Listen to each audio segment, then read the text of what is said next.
Ils sont 6 au moins. 5.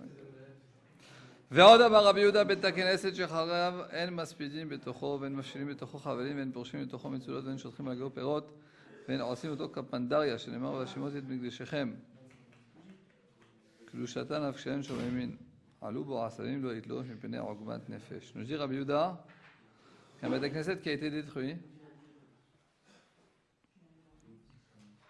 en maspidim betocho. Alors on ne fait pas un esped, une oraison funèbre dans ce bête knesset. Ven mafshilin betocho chavalim.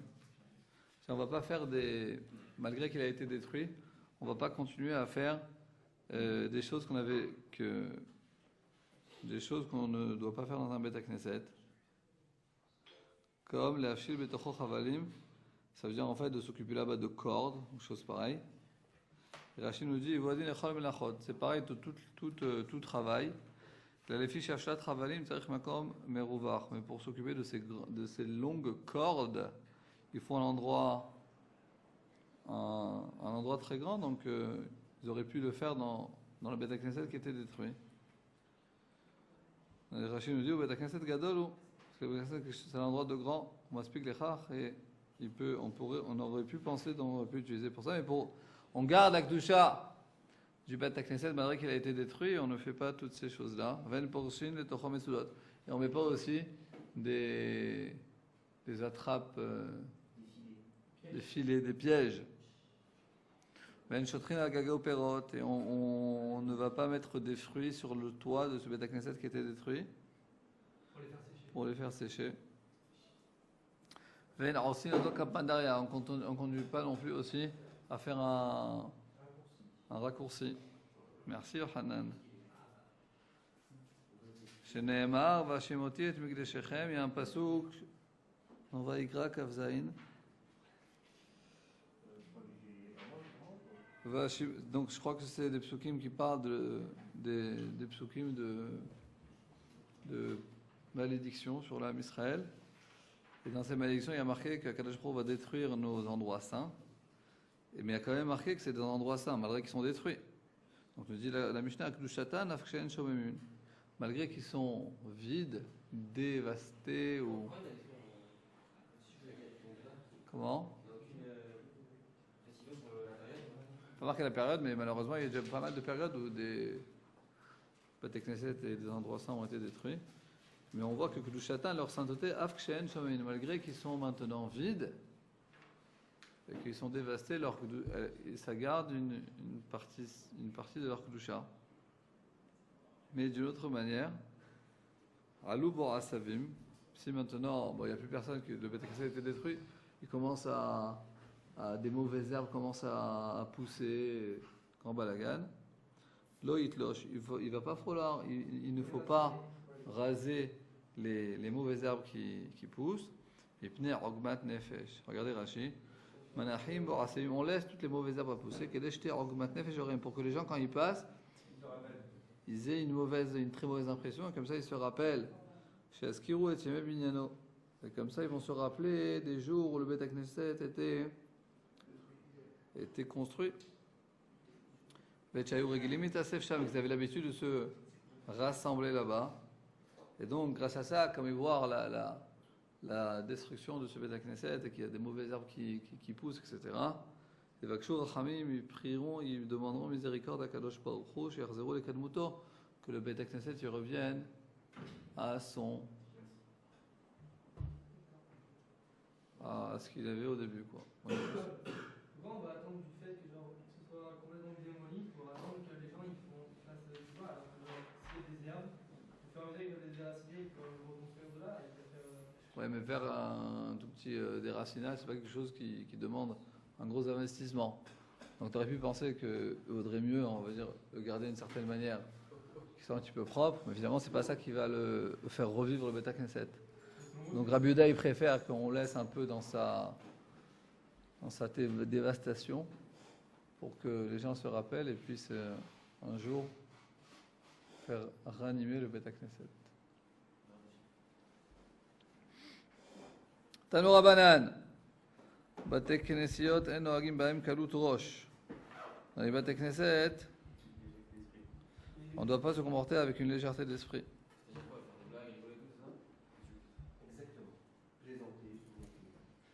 Jouer avec le iPhone, par exemple. C'est un exemple, quoi. Non, jouer avec l'iPhone, c'est pas légèreté. Non, Pourquoi ce serait légèreté? Si, c'est une légèreté, je suis marrant.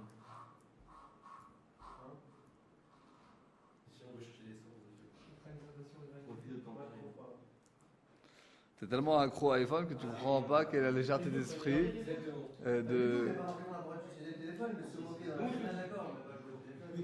Mais jouer à un jeu, tu penses pas que c'est une légèreté d'esprit?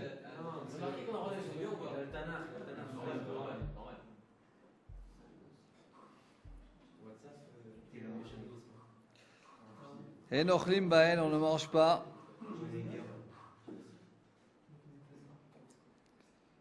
Et on ne boit pas dans le Beth Knesset. Ven et otim baem, et on n'en profite pas. Rashi dit ven kashtin le tocho, ça veut dire s'arranger.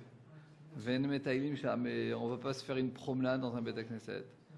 Ven ichnasim bael bachama impene achama ou bageshaim impene ageshaim. On ne rentre pas dans le Beth Knesset dans les jours chauds pour profiter de la clim en Israël.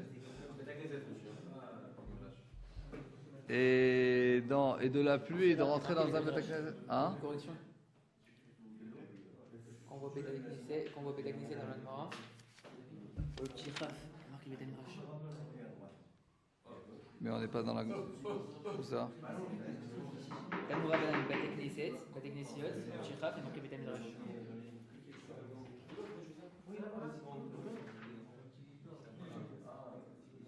Oui, pas? Chez moi, il n'y a pas, gros.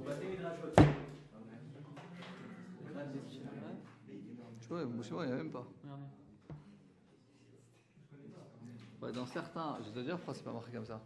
Parce que... Alexandre, ça va? Notre cher Chaim nous fait remarquer que dans certaines versions, c'est pas marqué seulement Beth Knesset, c'est marqué aussi Beth Midrash. Et pourquoi effectivement dans d'autres versions c'est pas marqué Beth Midrash? Parce qu'effectivement dans la Beth Midrash, d'après certains avis et d'après la halakha, on a le droit de manger et de boire. Parce que le Beth Midrash, c'est comme c'est un endroit où on étudie toute la journée. Et on vit dans le Beth Midrash. Donc on a le droit aussi de manger et de boire. Il y en a même qui permettent de dormir.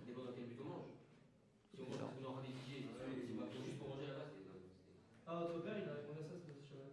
C'est dit. Il a dit si vous êtes à Raï, vous pouvez manger, c'est pas un problème.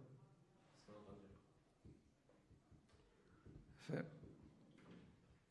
Et donc on rentre pas, par exemple il fait au mois d'août, il fait très très chaud en Israël, et il fait humide et tout, je dis voilà, il y a un Beth Knesset, je vais rentrer comme ça, je vais pouvoir un peu me rafraîchir. Non. Et où il pleut à torrent, ça arrive aussi. De rentrer dans le 1, on n'a pas le droit de rentrer pour s'abriter des pluies. Mais si tu rentres pour étudier, il n'y a pas de problème. Si aussi tu t'abrites. S'il pleut et qu'on est à côté, ça serait bien qu'on rentre parce qu'il pleut. Ça dépend, mais si tu vas là-bas étudier, bah c'est bien, ça te fait comme ça, c'est une bonne raison pour étudier. Non, au pire, il pleut, tu rentres, 2 secondes, tu viens en passe-book et comme ça. C'est vrai, mais non, mais sérieusement. Non, bah, sérieusement, ça c'est pour faire le raccourci. Mais si c'est pour t'abriter, alors tu vas pas rentrer 2 secondes, il faut que tu étudies là-bas. Après, qu'est-ce que tu fais pendant une demi-heure? Tu regardes des étoiles, qu'est-ce que tu fais? Et tu fais quoi? Tu fais rien? Ah voilà, c'est bien. Ven maspidim baem espet shel yachid. Et on ne fait pas une oraison funèbre d'un individu. Aval korim bahen. Qu'est-ce qu'on fait dans le Beth Knesset? On peut lire, on peut étudier.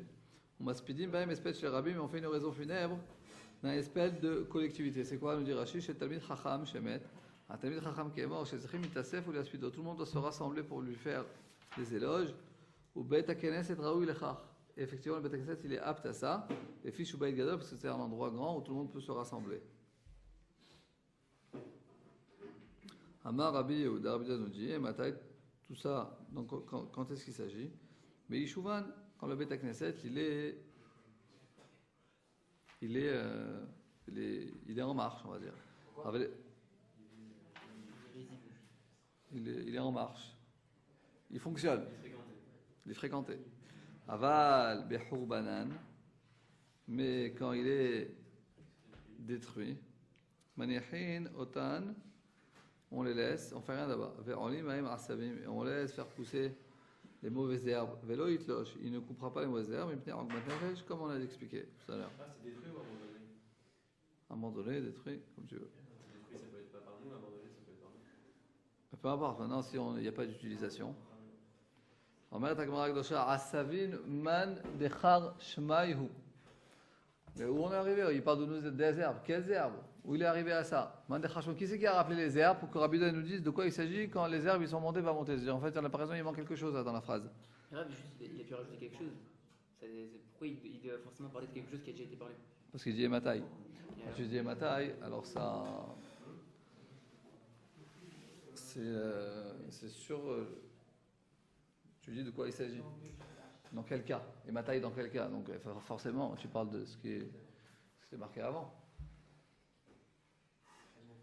Tu ne peux pas commencer quelque chose qui n'a pas été détaillé avant. Alors, la Gemara dit Hasur et Mechasra ve'achikatan. Il manque en fait quelque chose dans cette Mishnah. Et ve'achikatan, et comme ça, il faut lire la Mishnah. Omer Chabdim Otan.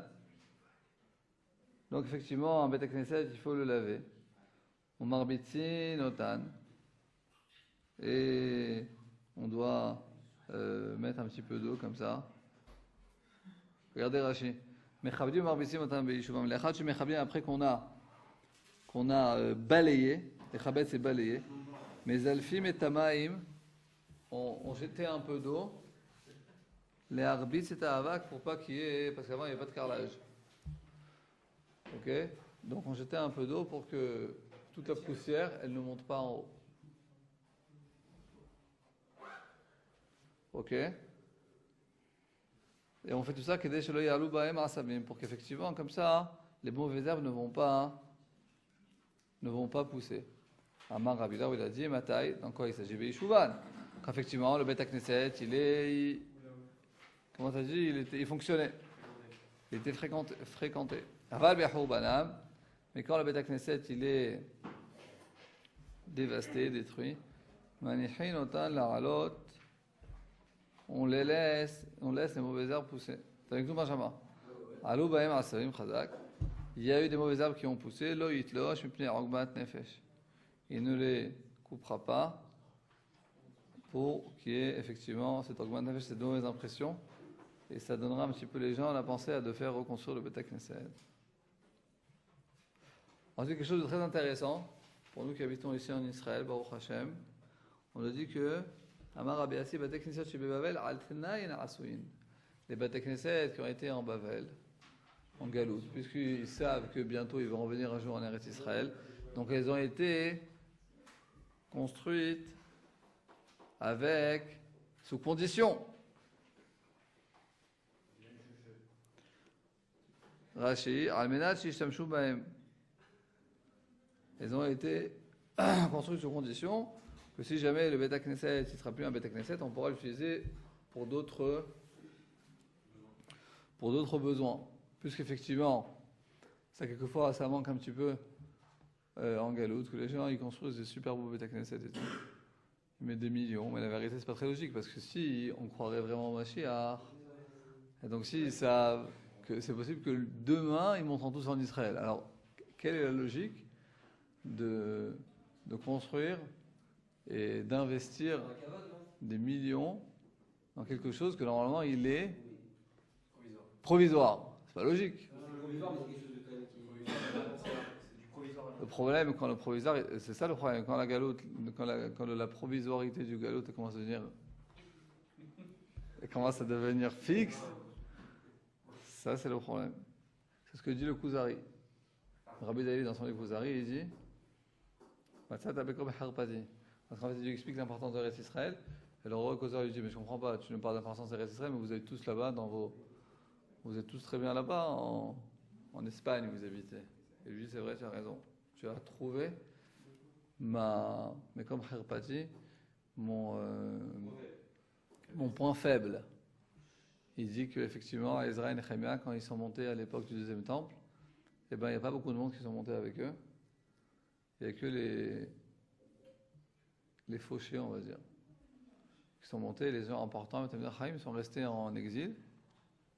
Ezra et Nehemia, il leur fait une très grande critique.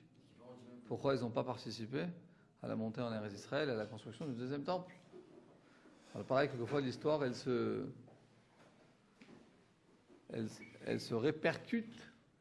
Et dans notre génération aussi, malheureusement, il y a encore beaucoup trop du peuple juif qui se trouve en Chutz La'aretz et qui ne participe pas d'une manière ou d'une autre.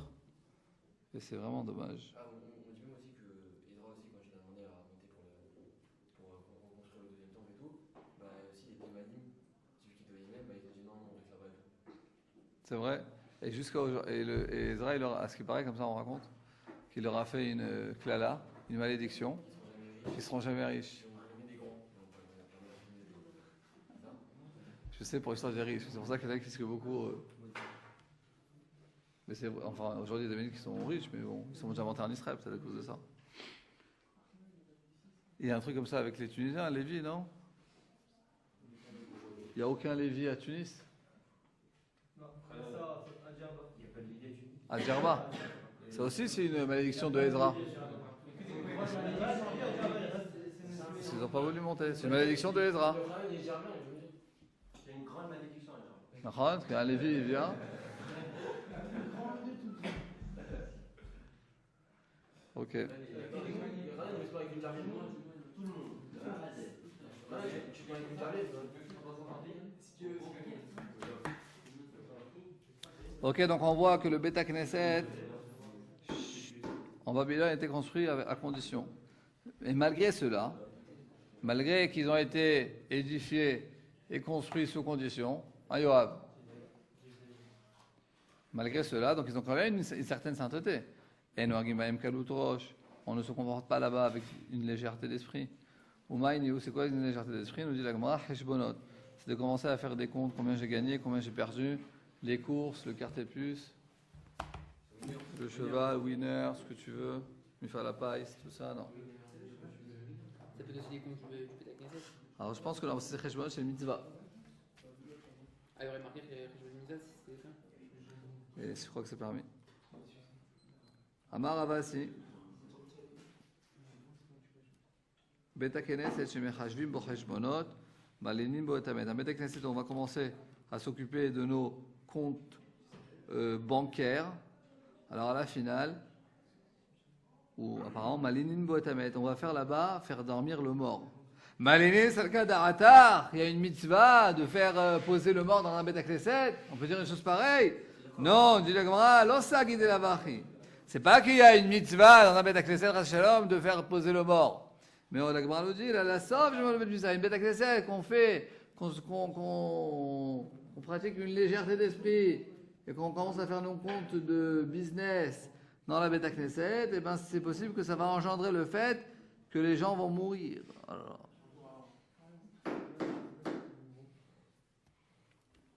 Maurice. Alexandre.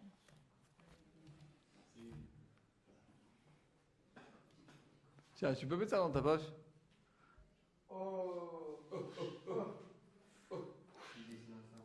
Ok. Ve'en neotin bahen.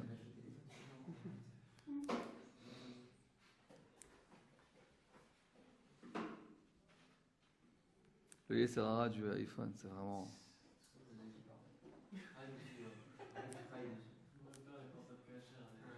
C'est vrai ça, sans SMS même. Sans appel.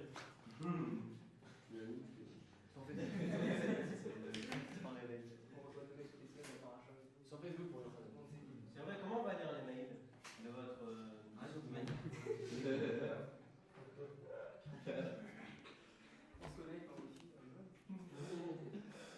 Ve'en neotin bahen. Amar Rava. Non, mais ce qui est sûr, c'est qu'il faut avoir Rimon sur le portable. C'est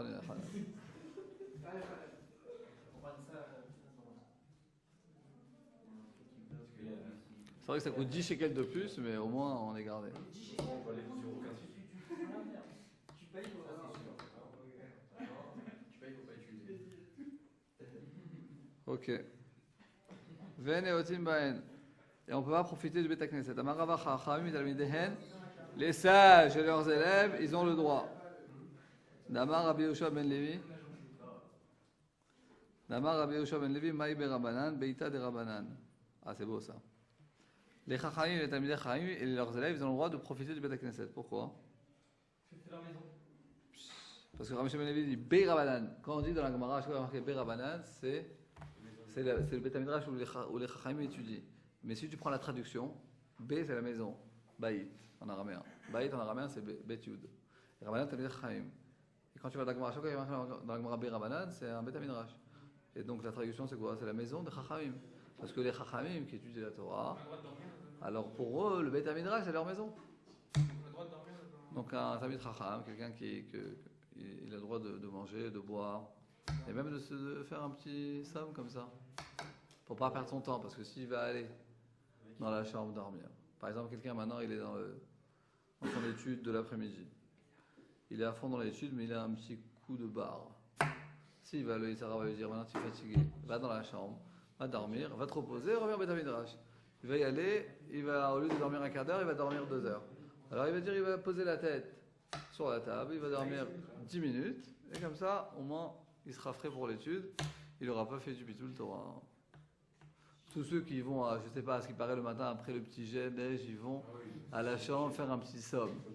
C'est dommage, je veux te faire ça. Vous pouvez aller au Beit HaMidrash, commencer l'étude à 8h30, 9h moins quart. Et si vous êtes un peu fatigué, 10 minutes.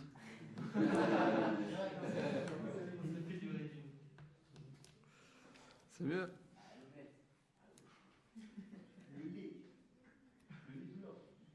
Et on ne rentre pas dans le Beit HaKnesset les jours chauds à cause de la chaleur et les jours pluvieux à cause de la pluie. Comme cette histoire de Ravina et Ravada bar Matna. C'est l'histoire de Ravina et Ravada bar Matna. Il se tenait et il posait une question à Rava. Atazilha, Demitra, il commençait à pleuvoir. Ils sont rentrés dans le Beit HaKnesset. Alors ils ont dit, le fait qu'on rentre dans le Beit HaKnesset, la Mishum Mitra, c'est pas à cause de la pluie, c'est la Mishum Deshma'ata. Mais c'est pour pouvoir bien être concentré dans la compréhension de la réponse de la question que nous allons recevoir. Deshma'ata be'atziluta keyoma de'astena. Que d'étudier, il faut une concentration comme Yoma de'astena. Comme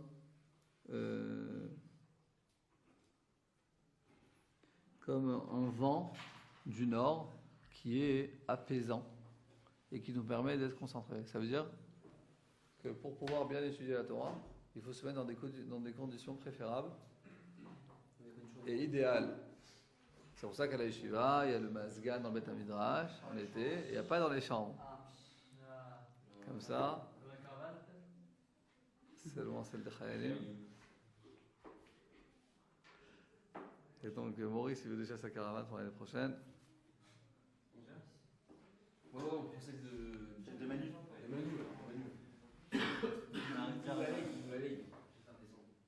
La leg.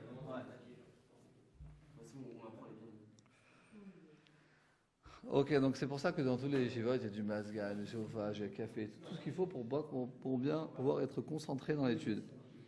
Mais bien sûr, il ne faut pas que ce soit une condition. Si quelqu'un il a des mauvaises conditions, ça ne doit pas l'empêcher à étudier. Par exemple, à l'armée. Qui c'est qui va à l'armée l'année prochaine? Alors, celui qui ira à l'armée, Maurice, par exemple, il va faire très très chaud. Il n'y a pas de mazgan, il faut quand même ouvrir sa Mishnah et se fixer des moments d'étude, même dans des conditions difficiles. Ou par exemple, quelqu'un qui sera à l'université l'année prochaine en France, il est dans le métro, il n'a pas des bonnes conditions d'études. Alors, il faut quand même étudier. Ah, pourquoi pas, s'il a un trajet d'une demi-heure dans les RER. C'est un bon moment pour étudier. Écouter un chiot.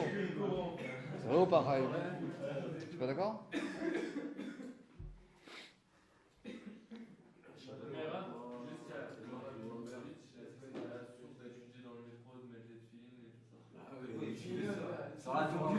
Moi, je l'ai mis, je suis dans le métro. Pourquoi?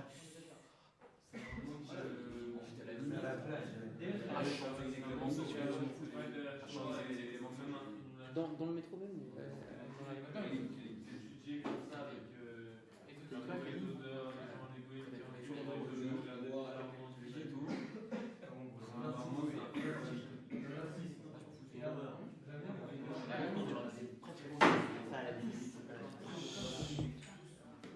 Yohanan.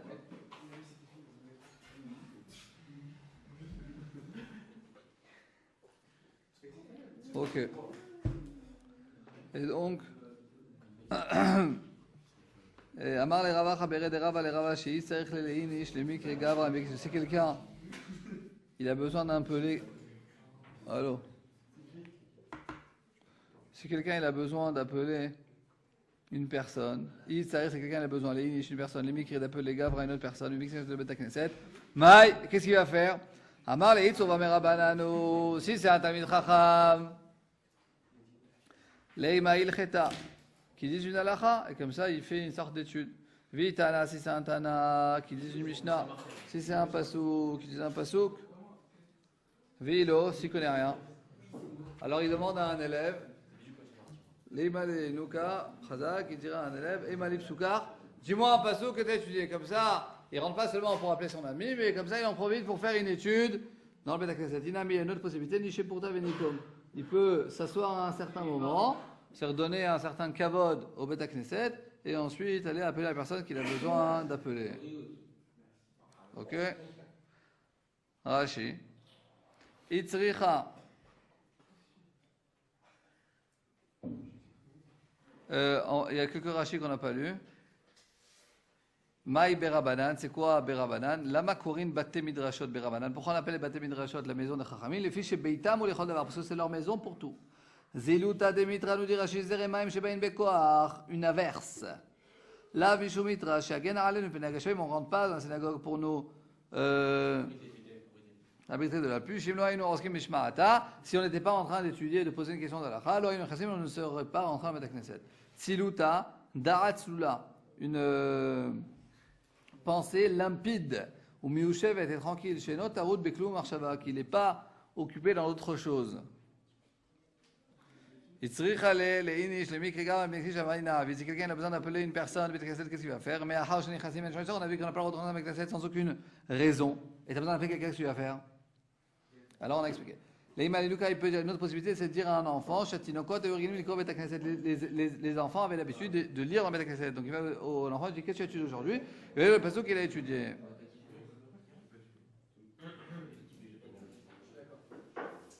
C'est bon, vous êtes avec nous?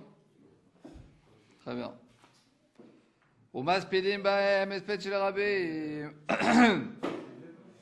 Et on fait un espède de rabim. Mais la Gemara va expliquer c'est quoi. Echidam espède de rabim. Qui c'est un espède d'un klal, d'un rabim, d'un tzibour? Ah, oui, mais quelle est la caractéristique d'un espède d'un rabim? C'est-à-dire quand est-ce qu'il y a un espède qu'il y a beaucoup de gens qui viennent en fait? Mahoui Rafrizda, Mahoui, c'est qu'il a montré. Mahoui Rafrizda, Rafrizda, il a montré de son doigt, Kegon espède de Kaebe Rav Sheshet, comme un espède où se trouve là Rav Sheshet.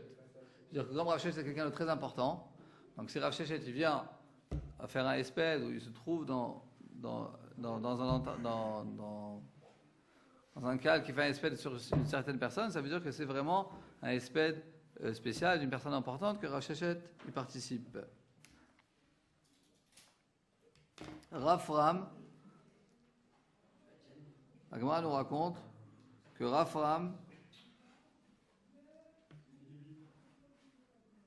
donc et ça c'est pour Ramachu Rav Sheshet, lui, il a montré dans son doigt comme une espèce de Kaber Rafrizda, comme une espèce où se trouve Rafrizda. Chacun a fait du kavan en fait à l'autre Rav. Raf, le Gemara nous raconte la chose suivante. Rav Ramas Vedalekal Tebebe Knishtam. Rav Ram, il a fait un espède à sa belle-fille. Bébé Knishtam au Beta Knesset. Amar, il a dit comme ça, Mishum Mikra Didier pour mon kavod à moi, ou des mites pour le kavod de la personne qui est morte, donc sa belle-fille. À tout couler, mais c'est pour ça qu'il y a beaucoup de gens qui viennent, et c'est pour ça que c'est devenu un espède de Rabbim, et c'est pour ça qu'on peut le faire dans un Beta Knesset. Rabbi Zeira, Sapade, Léo, Merabanan, le Beknishta. Rabbi Zeira, il a fait un espède, un Tamid Chacham, dans un Beta Knesset.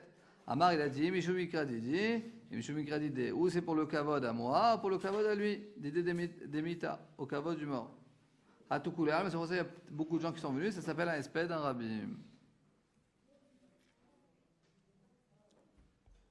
Resh Lakish Abdel Haoutsou, Vamer Rabbanan Jorber Israël. Resh Lakish avait fait un espède à ce fameux Tamid Chacham qui habitait en Eretz Israël, Davetan Eil Cheta, Bekavdal et Tchourta. Il enseignait les halachot à un Beta Midrash où il y avait 24 lignes de gens qui étudiaient de son enseignement. Amar, il a dit, Vaï Hasera Arad et Israël. Ah, il n'y a pas ce terrain. Non. Rabbi Zeria, vous avez fait.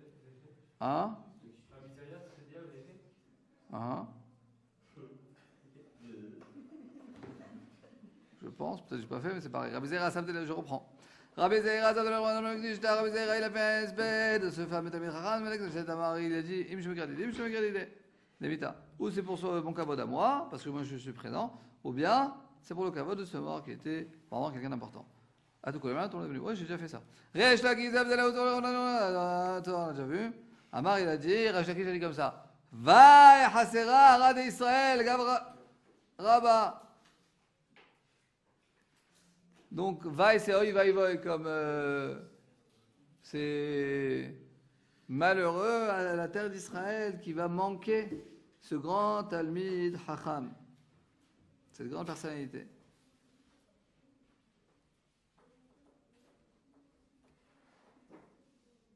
Davetane ilcheta be-isrim ve'arba shurta, qu'il enseignait effectivement dans la chôte à 24 lignes. Est-ce que Davetane ilcheta sifra ve'sifri v'tosefta? Non. Regarde. Point. Aou. Donc je reprends au sud de Resh Lakish. Je reprends la phrase comme ça on la fait bien comme il faut. Resh Lakish s'abdel la Oussora Merabanan, Shabbat d'Israël, Davetane ilcheta be-isrim ve'arba shurta. Resh Lakish a fait un espède à ce Talmid Chacham qui a enseigné à 24 lignes. Il a dit Amar Vaï Chazra d'Israël, Gavra Rabba, que Oy Vavoy se manquera à Israël, cette grande personne. Point.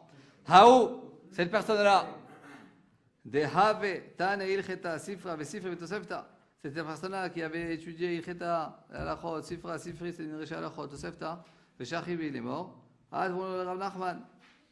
Très intéressant ce qu'on voit ici. Écoutez bien, ça c'est une grande leçon de morale pour tous ceux qui étudient aujourd'hui à la Yeshiva, pour moi-même qui étudie à la Yeshiva, et pour tous ceux qui sont venus pour 4 jours étudier, et qui peut-être dans le futur étudieront de longs moments dans une Yeshiva ou dans une autre. Il a dit comme ça. Haouda betane ilcheta. Parce que quelquefois ça arrive que les gens ils sont très sérieux dans l'étude, mais il y a un mais, regardez. Alors il a étudié Ilcheta, Sifra, Sifri, Tosefta, il connaissait tout par cœur. Veshachiv, il est mort. Ils sont venus voir les Rav Nachman, ils sont venus voir Rav Nachman. Ils ont dit à Rav Nachman, fais un espède. Voilà, cette personne, elle avait étudié, elle connaissait tout par cœur et tout, fais un espède. Amar, il a dit, Chinis Bede, comment je vais faire un espède? Haïtsana de mal et Sifre, de Hassar. Je vais faire un espède à une cruche qui est remplie de livres, mais qui est manquante. Ça veut dire, ok, il a appris plein de choses, mais c'est une cruche pleine de livres. Ça veut dire quoi? Il peut savoir tous ces livres-là par cœur, mais si il n'y a pas eu un réel changement dans la personne, alors que je vais faire un espèce? À quoi ça sert de faire un espèce? C'est-à-dire, c'est pas la Torah que cette personne a étudiée, elle n'a pas fait devenir quelqu'un de meilleur, quelqu'un avec une plus grande ira de Shamaim. Et c'est un réel danger qu'il puisse y avoir quand on rentre dans le monde de la Torah. Et quand on rentre dans une yeshiva, on peut, quelqu'un qui aime étudier, qui aime la limpidité de l'enseignement de nos Chachamim, et qui aime le raisonnement de nos Chachamim, et qui aime comment la Gemara comment, le déroulement de la Gemara, et ça rend intelligent, etc., etc. Mais si, au bout de quelques mois, il reste exactement la même personne, et aucun comportement ne change, il a la même façon de penser, la même façon de manger, la même façon de se conduire, la même façon de réagir à ce qui lui arrive dans la vie, ou que les gens l'énervent, ou peu importe. Effectivement, il y a un bug dans l'histoire. Il faut obligatoirement que, effectivement, l'étude qu'on étudie, elle nous fait réellement changer. Sinon, ça peut même faire pire. Ça peut faire du Hilul Hashem. Parce que les gens ils disent, ah, c'est un Bachour Yeshiva, il étudie dans une Yeshiva. En plus, c'est quelle Yeshiva il étudie alors? Et donc, effectivement, ça fait une très mauvaise image. Parce que tout le monde sait qu'il représente la Torah, puis c'est quand il est dans une yeshiva, du coup il n'a pas changé, il est pareil. Mais des fois, ça fait l'effet inverse. Justement, quand on est dans une yeshiva et qu'on leur dit je fais plus ça, je fais plus ça, je fais, par exemple, ma maman sortait dans des clubs, tout ça, alors on me disait, et maintenant là, on sort plus là-bas, ça fait l'effet contraire. Le juge vous êtes nul, pas toujours un qui de chercher. Je ne suis pas du tout d'accord parce que le fait de.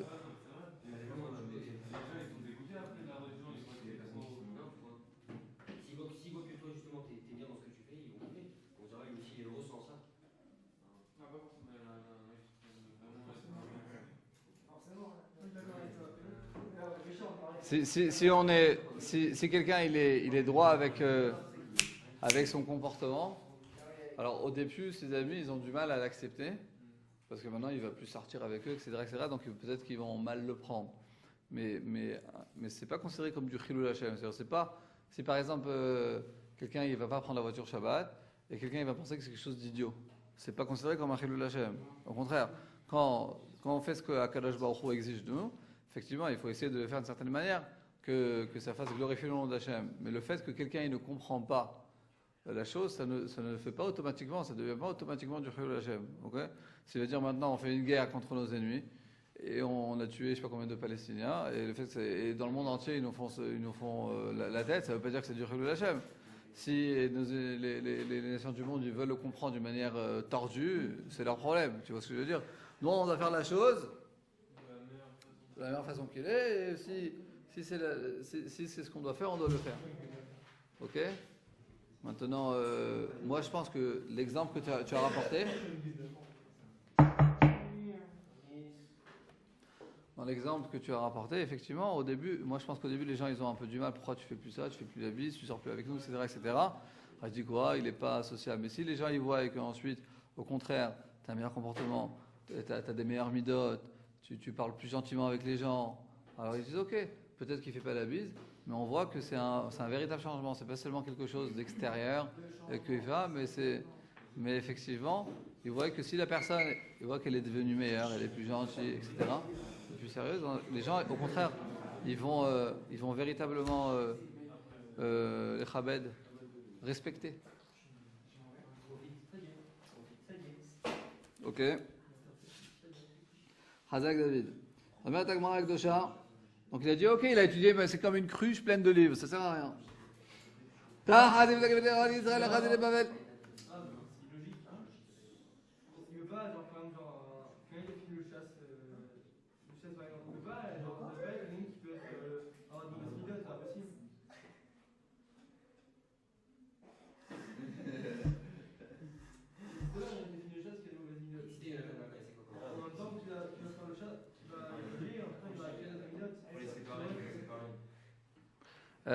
Notre cher Maurice pose une question, il dit comment c'est possible? Si quelqu'un par exemple dit le chat, c'est sûr que ça a eu un impact sur sa personnalité. C'est ça? Eh bien pas forcément. Parce qu'en fait la Torah, c'est une énergie de spiritualité la plus grande qu'il puisse y avoir dans le monde. Ok? Mais cette énergie, tout dépend comment tu la prends. Et c'est déjà marqué dans la Gemara que la Torah elle peut être Samhaïm, elle peut être aussi Samavet. Ça peut être une drogue de vie, ça peut être aussi une drogue de mort. C'est comme les Coréens. Pourquoi? Parce que le fait d'avoir beaucoup de connaissances, par exemple si on n'apprend pas Dieu Moussar, etc., et on peut le prendre, il y a des gens qui s'investissent dans certaines universités ils font, je sais pas, 10 ans, ils font un doctorat en Tanakh, mais tout leur but est de démontrer que la Torah elle n'est pas Mina Shamaim et que les Chachamim sont idiots, etc.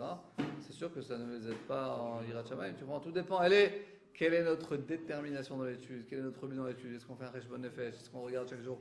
Est-ce qu'on a changé, etc. Sinon, on peut devenir un moteur de Torah, mais ça veut dire qu'on a véritablement changé. On dit les Yom Sar, à la fin, on regarde quelque chose, Hachem, il donne la Chorma, et là, ceux qui aiment la Torah et qui œuvrent pour ça. C'est vrai que d'une manière générale, quelqu'un qui aime pour la Torah, et pour la véritable Torah, pour le maître de la Torah, de manière générale, ça fait un changement. Mais si quelqu'un, lui, il n'a pas envie de changer, et c'est pas dans son but, où il n'a jamais réfléchi, où il a été trempé dans la marmite depuis qu'il est petit, on l'a mis dans un monde de Torah, mais lui, il n'a jamais pris ça sur lui de manière individuelle, de manière personnelle, il n'a pas réfléchi, il n'a pas intériorisé, il ne s'est pas identifié. Alors non, il ne fera pas de changement, il aura un très mauvais comportement. Et c'est des choses qu'on voit tous les jours. C'est quoi le but de la chaîne de faire atteindre la mission de Madriga? Comment? C'est quoi le but de la chaîne de faire atteindre la mission de Madriga? C'est pas une madriga, le fait de savoir des choses et des connaissances sans savoir intérioriser, s'identifier, etc., mais c'est pas une madriga, au contraire, c'est même plus grave. Parce que les gens, ils pensent qu'il est baki, etc., mais puisque ensuite ils disent des bêtises, alors au contraire, ça fait du chilou, la chaîne. Oui, Chaim. Il parle de Rabat, là? C'est Rabat qui est mort et qui était... Non. Alors, de qui il parle? Comment? C'est qui Non, il dit Stam, il dit une personne. Des gars, bravo, c'était une grande personne, mais non. Regarde, dans les mots. L'histoire, elle commence à où? Gavra Rabat, c'est point. C'est l'histoire d'avant, de Resh Lakish. Ensuite, à où? C'est la personne qui a étudié Il Kheta, c'est quoi? Le Shachriv qui est mort. Ah, tout va. Ils sont partis dans le Rav Nachman, il s'est fait un espède. Amar, il dit comment je vais faire un espède?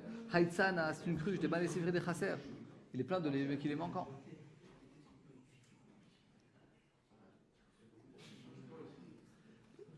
Vous êtes concentrés?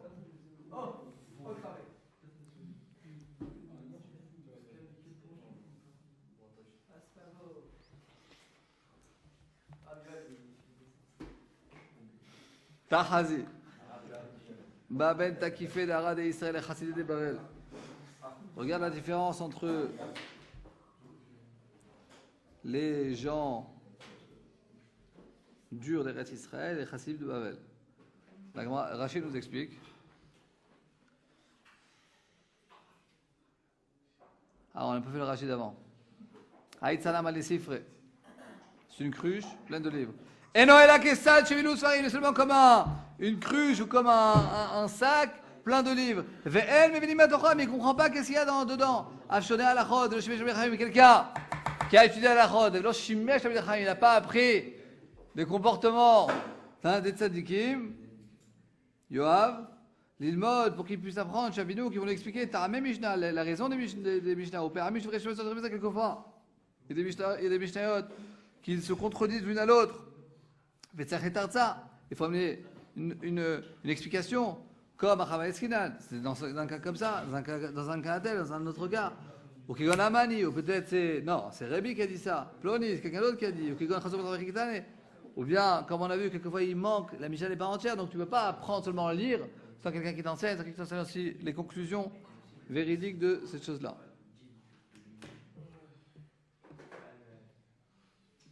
Encore un petit peu.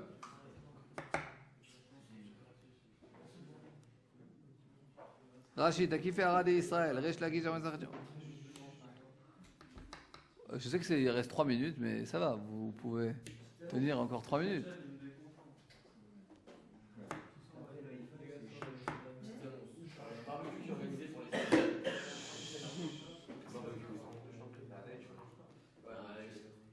Et donc, t'as kiffé Arad et Israël. Ceux qui sont durs d'Eretz Israël, c'est quoi? Resh Lakish d'Amrin Masechet Yoma. La Gemara nous raconte ceux de Resh Lakish dans Masechet Yoma. Dafil Ba'ad et Rav Bar Chana lo mishtai. Même quelqu'un comme Rav Bar Chana, Resh Lakish, des mal mishtai Ba'ad Resh Lakish, c'est-à-dire il lui parlait pas dans la rue, parce qu'il savait que si quelqu'un allait parler dans la rue avec Resh Lakish, c'est sûr, il y avait Naïska, il faisait ensuite une transaction, un business. Belo Saade sans témoin, tellement il faisait confiance à celui qui parlait. Donc Resh Lakish est tellement pointueux qu'il ne parlait pas avec n'importe qui dans la rue, de peur que si les gens allaient voir qu'il allait parler avec lui, donc déjà il savait que c'est sûrement un grand sadique, donc on peut faire avec lui un business même sans témoin. Différemment de ça, à Bavel, Ramnar Bar Yitzhak mi Chassidei Bavel, il était des Chassidim de Bavel. Beshili Masechet Sota, c'est à la fin de Masechet Sota, c'est dans Rashi. Les Kamar Lelot Itni Iratre de Ikaana. Il dit, ne parle pas de Iratre, de la peur, de la crainte de faire des avérotes. Je suis là, et moi effectivement je représente cette Iratre. Ok. Chazak Uvarou.